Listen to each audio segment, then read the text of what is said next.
Who here remembers being a child? Hopefully a lot of you. We are, after all, babies that have been stretched out and periodically filled with pints of terrible life lessons. But before the unjust hands of time stretches us to the point of our life expectancy and we're thrown unceremoniously into a hole in the ground, you might remember waking up early on a Saturday and Sunday morning to watch a generous helping of kids' TV. Now, for context, and believe me, this will make sense later, I, as of this date of recording, am 29 years old. I turn 30 within March. I'm finding white hairs up here and down there, so it's safe to say the degradation process has already begun. I say this because my era of children's TV might be quite different from yours. And whilst I'll be quick-firing some shows I used to watch as I playfully poke them in the side, this video will be largely focusing on one particular show. Sorry, wanted it to be a surprise.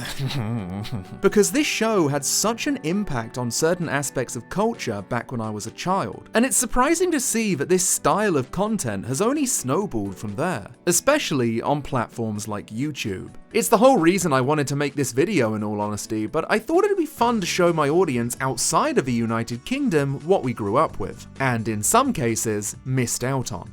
So I'm sure if you weren't even born in the UK, you've probably still heard of the BBC, or the British Broadcasting Company. Slap a child in front of it and boom, Child's BBC, or Children's BBC if you want to be right and boring. This programme started in the year 2002. Back then it broadcasted from 7 AM to 7 PM and was the thing to watch if you were like me and your family couldn't afford Sky. And we're just normal men. What do you mean, normal men? We're just innocent men. You're right, cockers! They would often show a mixture of content. A lot of them were third-party cartoons, but many of the game shows or live-action shows were backed and funded by the BBC. I'm not sure if my overseas friends have stumbled across these shows by accident, but a majority of American mutuals I ask have given me a very firm, "What the fuck is that?" You might have gotten Bamzooki, a show I'm sure inspired many British kids to doodle monsters in their notepads for going on 5 years, and hey, why is the camera focused mainly on me? Bugger off. You might have gotten Cave Girl, a show I can't remember a single thing about except the first 5 seconds of the intro. Roll it, Johnny!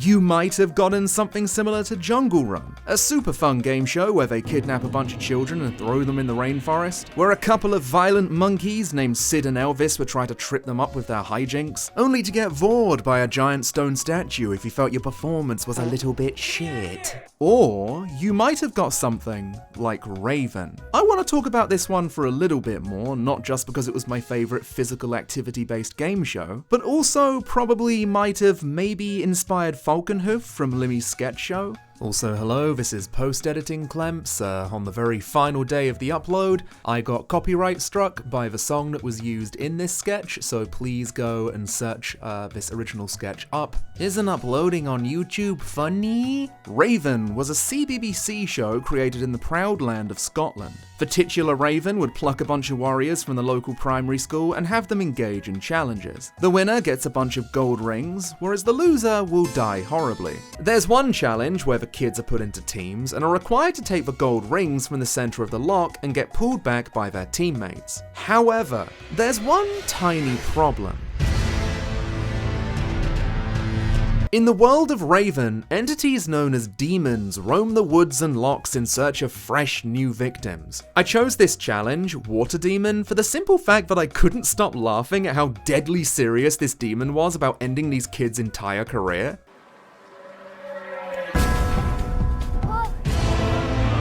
Paddle faster! Paddle faster, my young friend. The demon is fast approaching. And look, whilst I truly did love Raven, and part of me does want to look at this show again in the future, it wasn't the catalyst for this video's existence. For the longest time, I have seen cultures shift and swerve on YouTube, and I remember distinctly what I was thinking when I'd see prank videos or people covering them.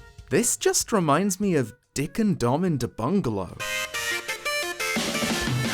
Dick and Dom in the Bungalow, or as I'll be calling it from now on, Dick and Dom, was the be-all and end-all of shows you'd watch on a Saturday and Sunday morning if you were born in the United Kingdom, and if you watched children's television from the years 2002 to 2006. This show was everything to me as a little boy, and after rewatching a few episodes, I can definitely see why. They were a reason for me to wake up early on a weekend, and nowadays, you wouldn't catch me dead. There's an infectious energy that Richard McCourt and Dominic Wood brought to the show. They didn't feel like adults. They were just big kids, both in terms of their mannerisms and the way they dealt with the younger contestants. It was like they were one of you. I remember when season 4 swooped around and losing my shit at the way they reintroduced the series, and even today, it still makes me smile.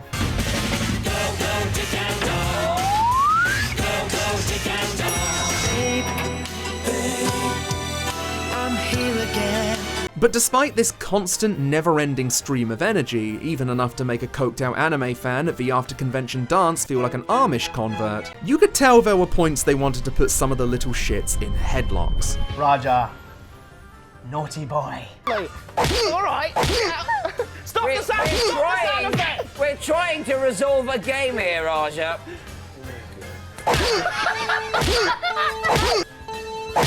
Right, listen here. Right, hang on 2 seconds. Right, stop it a minute. Stop a minute. All I remember is he disobeyed everything that we told him to do. We said go there, he went there. We said do this, he did that.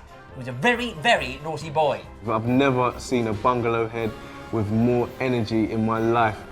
To the extent we had to lock him in the cage. A dubious little creature getting up to mischief. This is no good. It comes with the territory. These kids are here to have fun, and once the energy levels get too high, they can be a nigh unstoppable force. Thankfully, a UK law was passed in 2014 that legalises putting people in headlocks. This would lead to Dick and Dom respectively, raising the national statistic of headlocks way beyond a point thought capable by mortal men. My lawyer is also exercising his legal right and is begging me to emphasise that Dick and Dom are not roaming the streets of Yarnham on the lookout for misbehaving children. The rest of the show tries its best to stick to a format. Like any other children's show funded by the BBC, they're given a selection of cartoons to play to serve as breaks. Little skits to serve as both entertainment for us and the contestants. Contestants who are playing for points, apparently. Although this show goes for a whose line approach to the whole thing, as they don't really matter.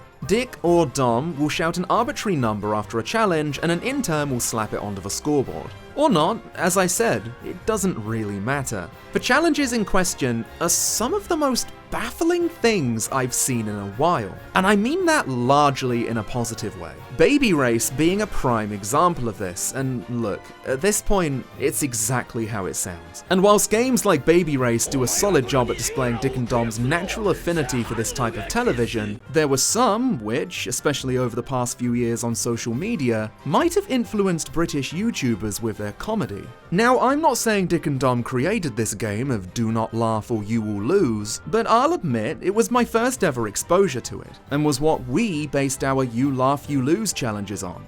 But some, you really had to be there. What I want to do now is interview a cherry-picked selection of content creators from either side of my creative life. Go follow me on twitch.tv/ClempsRPG. I'd also like to apologise for the inconsistent audio quality for myself specifically. Things went wrong, so I needed to use the backup audio on my phone. Hopefully it's not too distracting, but back to the point. I'm here to ask them about one specific word. Those of you who live or lived in the UK and are around the same age as me will probably know what that word is.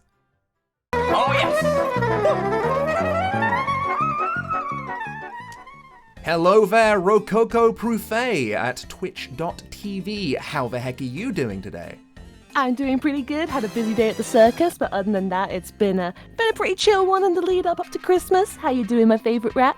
I'm not doing too bad, thank you very much. I appreciate you being here to answer my questions. Hello there, Foxcade. How are you doing today, my friend?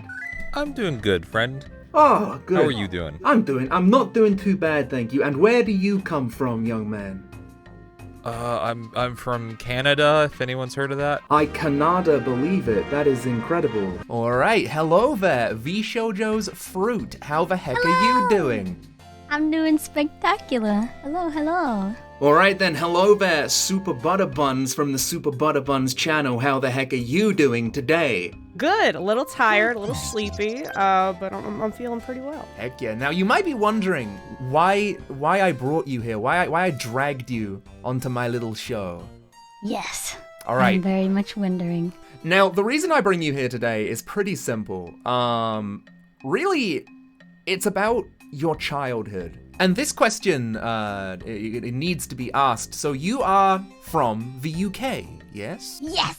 I am a filthy northerner. You start like with normal human beings, like with the bottom border, and then as you slowly go up and up, they become a bit more beastly. I have a couple of questions that I need to ask you, relating to my lovely country. Wait, which country are you from? Oh god, see, now you've thrown me. Now you've thrown me. I'm now lost. The interviewee is the interviewer. You got me lost in the bit. I'm scared. I have literally no idea what this is about. Hit me with it. What's up? But what I'm gonna be asking you is regarding television. Or more specifically, CBBC. Were you an avid viewer of CBBC? Tell you what, every day, every weekday, 7 a.m. before going to clown school, that shit was on my TV, watching Nev the Bear, saying yeah all the time, and all the presenters. Enter edit of Neville being a cheeky sausage. Then I'm gonna roll you up like an enchilada and stuff you with onions. Can't scare me! How much exposure have you had to British kids television? Kids television, not a lot. I feel like there's stuff I probably would know by, like, if I saw a reference, I might, like, vaguely get it. There was one program which I believe, because you're kind of the same age range as me, so it does work out quite well. When I say the word Bogies to you, how does that make you feel? I feel initially fear, followed by a wave of cringe, and then pure joy. That is exactly the response I wanted. Last 3 minutes of Utopias. Bogies.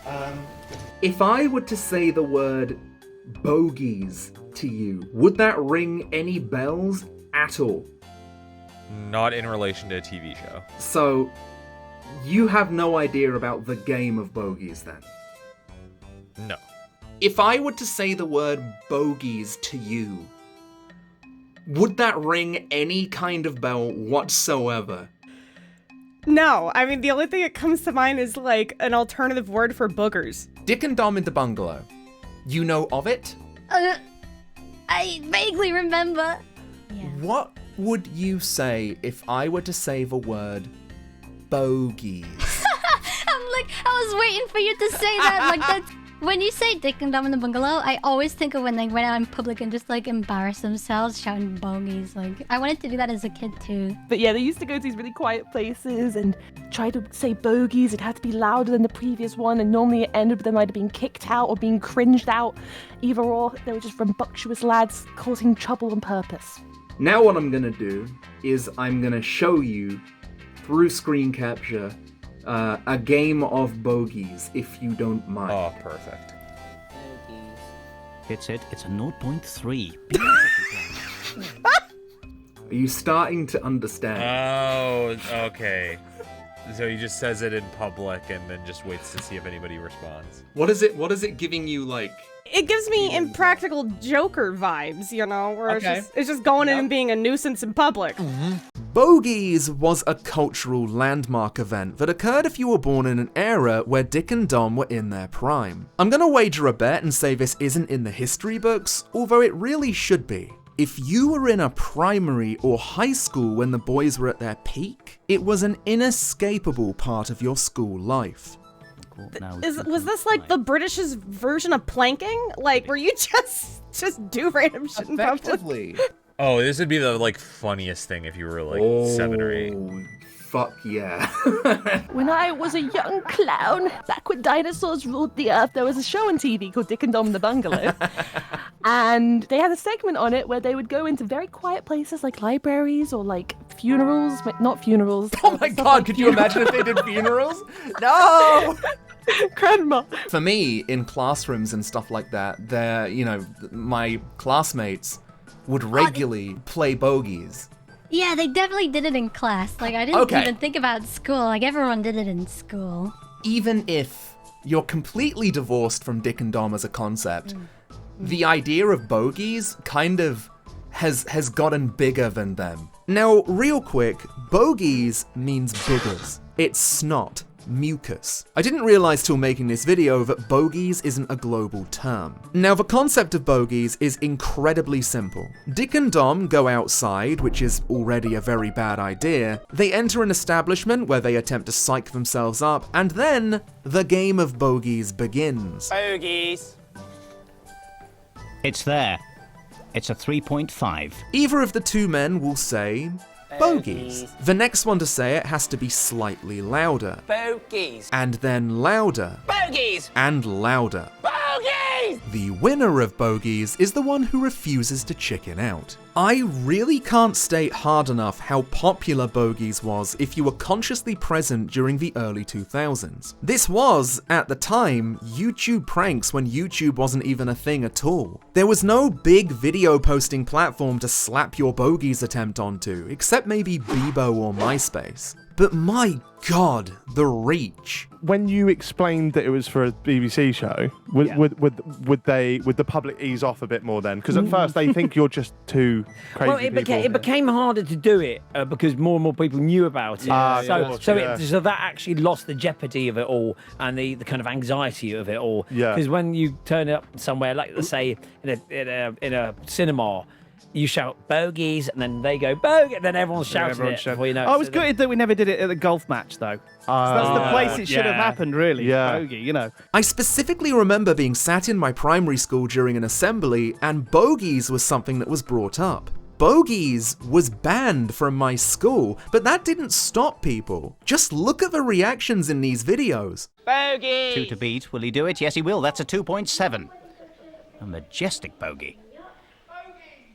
Ah, and somebody in the audience there. Richie deserved, and there's a riposte. McCord back with another bogey. That's a 4.1. Splendid. Now the crowd really are having their imaginations captured by this battle. 5.0 from Ward, and McCord can't stand it. He's in there with a 5.6. He's battling the entire audience here. Everybody is playing bogies. What a splendid bogey! And the crowd just can't help themselves. They're going bogey-tastic. Who won? It was McCourt. Surely. Let's see the winning bogey. Oh, there's Ward. He's trying one more time. 9.1 to beat. Bogey! He's done it. It's a 9.2. A fantastic bogey. Under intense pressure. And the crowd are joining in. They're whipped up into a frenzy. Bogey! And Wood hits back, hitting a 9.3. But the crowd aren't taking it lying down. They get a 9.5. It's Dick and Dom versus the crowd. One of them is clearly set up by the BBC, but the children, and probably adults, didn't know that. Even in places like Leicester Square, these guys gathered an audience of loyal fans who would scream it at the top of their lungs. They were rock stars in their own right, and when you're a rock star, it comes with notoriety and inevitable critics. As I'm sure you might guess, these guys made enemies. One of the funniest I learned was a politician named Peter Love, who, after witnessing his daughter sending in disgusting letters to their show to make Dick puke his guts out, went in front of the British Royal Parliament and asked them to ban that show. That's right, everyone. Baby Race was just too much for the British government. No baby can possibly run at such speeds. Can we feed such lies to our children? In some cases, which for obvious reasons couldn't be shown on the BBC, physical violence was always a risk. Did you get many into any kind of sort of live splashback from the public that you couldn't? Oh yeah, I got put up against the wall, didn't I, at the London Aquarium? Yeah, basically Rich went up behind someone and shouted bogies at them. Behind their head, they were looking at some fish in a box. Yeah. Box, You've just summed up aquariums. Yeah. In a box. Yeah. So he did that, and then, but what he didn't know is that the guy had his newborn baby strapped to his front. Oh, He started shit. screaming, and you become, when you have your first child, you become like silverback gorilla, right? You become ultra protective. Yeah. And you just turn around, had Rich up against the wall by his throat. Keep in mind, this wasn't something the boys could easily duck out of. They had producers breathing down their backs to pull it off, and pull it off well, being paid before shoots on most days. So if anything, it was a monetary commitment to be as socially disruptive as humanly possible. In truth, I'm shocked it wasn't Bogies that was brought up in front of a British Parliament. If you were to start saying Bogies in a packed cinema, you'd 100% hear someone else joining it at least once. And Dick and Dom knew this. They weren't oblivious to the impact they had. Like, I can guarantee you if I stood in a busy supermarket and yelled Bogies at the top of my lungs, the neurons of at least 5 people in the vicinity would activate. Whether they'd follow up on the siren call is up to them, but the bogey brain virus is and always will be there. Now, Bogies was the big leagues as far as their on-the-field pranking goes, but it was not the only one. One such example of this is Eeny Meeny Macaracka Rare Eye Dominaka Shikapoppa Dicky Whopper Om Pom Stick. This is real, I'm not being a silly boy. Beanie, beanie, macaracca, rare dominaka, chicken popper, chicken popper, pop stick! Aim in the game here was to find various ways to slap a bunch of stickers onto unsuspecting passers-by. Nice and simple. But then there was something I thought I cooked up in a fever dream, but no, it was real. There's a game where Dick and Dom have to get as many kisses from old men as they can, and rewatching these now, I'm shocked this kind of stuff was shown to children at all. Now, that being said, I don't regret watching these when I was young, because as a child, I found it extremely hilarious and was unlike anything I'd ever seen up to that point. Dick and Dom didn't want to treat kids like they were brainless. They wanted to treat them with respect. You know, and it was also a testimony as to what the show was. It was either, you had a lot of shows around then that were vanilla, and certainly a lot now that they are just standard. They don't offend anyone. They don't make anyone particularly happy. They're just there, right? And the whole thing about that show and a lot of others around that time, like TFI Friday, The Big Breakfast, you know, Bottom, anything with Rick Mahellin, all that kind of era. There was challenging programs. Now, we're nearing the end of this short and sweet look into a couple of shows that formed my younger years, but I can't end things without showing you one of the more infamous Dick and Dom clips that I actually witnessed live as a child. Even Mum, who was busy at the time, stopped what she was doing and couldn't keep her eyes off the screen. I am, of course, referring to the legendary Charlie Nunley incident.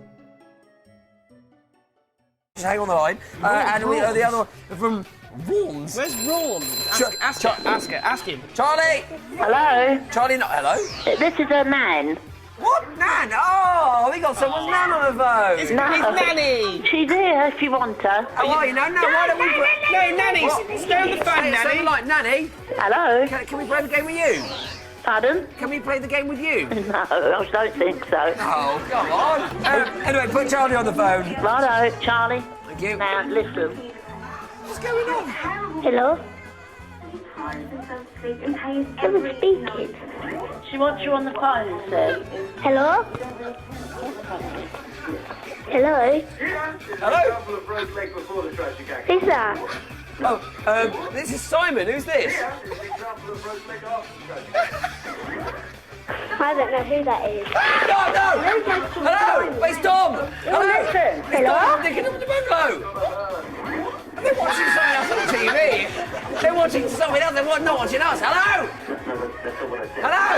Hello! It's Tom! What are they watching? Hello! Charlie! What? It's Tom from Dick and Dom in the Bungalow! I don't know what they're saying. Hello? No, right. Hang on a minute. Look, it's very clear. Charlie! I don't know what they're saying. No! Hello? Charlie! Hold on till I talk to you. Put your nan on. Charlie? Put my nan on? No. It's Dom here from Dick and Dom in the Bungalow. It's Dom from Dick. It's Ant from Ant and Dec. Oh.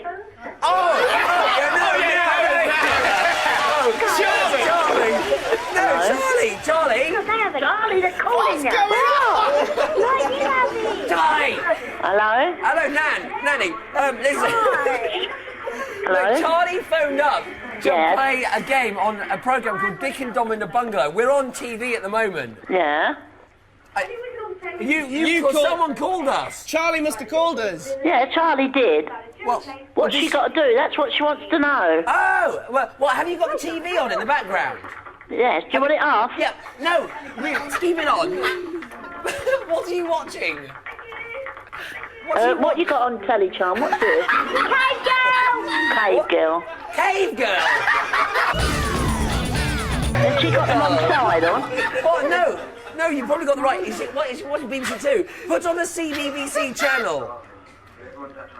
What's on her what? TV? You're watching BBC Two. Could you put on the CBBC channel? DBC channel. Quit. Say to Charlie. Are you having her on or what?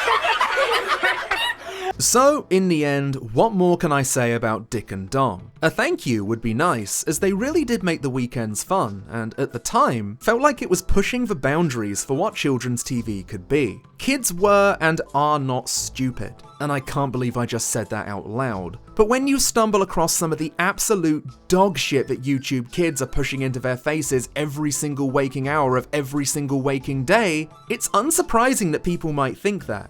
Dick and Dom knew this, and they worked as a perfect comedy duo, encapsulating the schoolyard energy that kids had during break time, which was, let's be honest, pretty fucking chaotic. Yes, some parts of the show have aged poorly in the current year of our Lord Criminy Jiminy, but the same can be said of anything produced in the 90s or early 2000s. I remember being that age and knowing when a show was looking down on me, when it was made by someone who thought they knew what kids wanted. Dick and Dom were lightning in a bottle, and can never be replicated ever again.